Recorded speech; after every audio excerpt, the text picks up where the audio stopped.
पिता पुत्र आणि पवित्र आत्म्यांच्या नावे आमीन. हालेलुया. आज आपण ऐकणार वचन आहे लूकचे वृत्तांत अध्याय 5 वचन संख्या 4, 5 आणि 6. त्याच्यात आपण पाहत आहे येशू ख्रिस्त शिष्य लोकांकडे येत आहे. शिष्य निवडण्यापूर्वी येशू ख्रिस्त समुद्र किनारे येत आहे आणि तेव्हा त्याला शिमोन दिसत आहे. वचन वाचूया. अध्याय 5 वचन संख्या 4. आपले बोलणे संपल्यावर त्याने शिमोनाला म्हणले, खोल पाण्यात हाकार, मग मासे धरण्यासाठी तुम्ही आपली जाळी सोडा. तेव्हा येशू ख्रिस्त आपल्याला बरेच वेळा सांगत आहे की माझ्या बोलण्यानुसार तुम्ही करा. आपण परमेश्वराच्या वाणीकडं कान देत नाही, त्यांच्या वाणी ऐकत नाही. आपण परमेश्वरासमोर 2 मिनिट बसून प्रत्येक गोष्टबद्दल आपण जे कार्य करत आहे त्याच्याबद्दल आपण परमेश्वराला विचारत नाही. म्हणून आपल्या जीवनामध्ये आशीर्वाद येत नाही आणि आपण परमेश्वराच्या इच्छेनुसार कार्य करत नाही. म्हणून आपल्या जीवनामध्ये आशीर्वाद आपल्याला मिळत नाही. हालेलुया. 5वा वचन वाचूया. शिमोनाने तिला उत्तर दिले, गुरुजी, आम्ही सारी रात्र कष्ट करून काही धरले नाही, तरी आपल्या सांगण्यावरून मी जाळी सोडतो.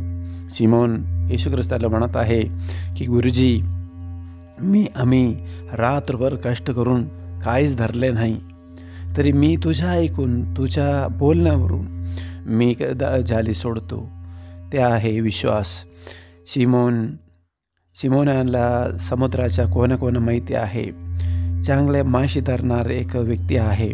त्याला माशी कोणत्या भागात असतो, कुठे जाळी सोडलं तर माशी मिळेल असं सर्व त्याला माहिती असूनसुद्धा त्याला रात्रभर कष्ट करून काहीच भेटलं नाही.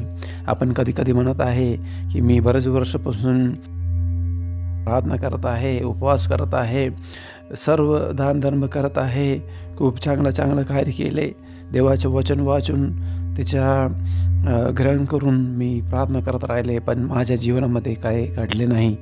पण आज येशू ख्रिस्त आपल्याला आज सांगत आहे, तू खोल पाण्यात हाकार, मग मासे धरण्यासाठी तुम्ही आपली जाळी खाली सोड.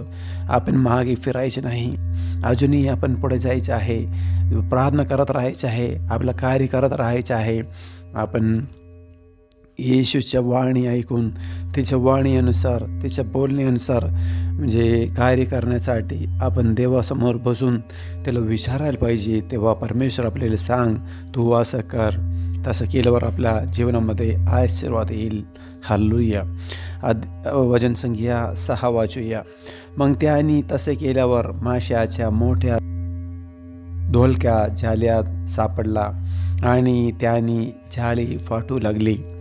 जेव्हा शिमोनाने येशू ख्रिस्त जसं सांगितले तसं त्यांनी जाळी सोडल्यावर माशाच्या मोठ्या ढोलक्या त्याला सापडले असं म्हणलेलं आहे.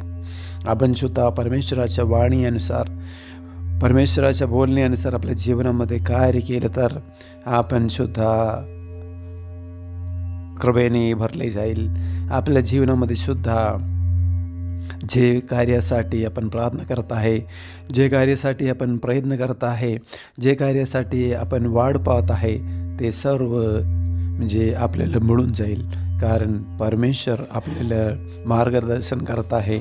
परमेश्वर आपल्या सोबत राहून, आपल्या जवळ राहून परमेश्वर आपल्याला सांगत आहे की जसं मी सांगत आहे तसं तू कर. परमेश्वर आपल्याला मार्गदर्शन करून आपल्या म्हणजे वचनाद्वारे आपल्याला सांगेल की तू असं कर. तेव्हा आपण परमेश्वराच्या बोलण्यानुसारून म्हणजे कार्य केलं तर आपल्या जीवनामध्ये सुद्धा आशीर्वाद मिळेल. आपण त्याच्यासाठी प्रयत्न करूया. पिता पुत्र आणि पवित्र आत्म्याच्या नावे आमीन. हालेलुया.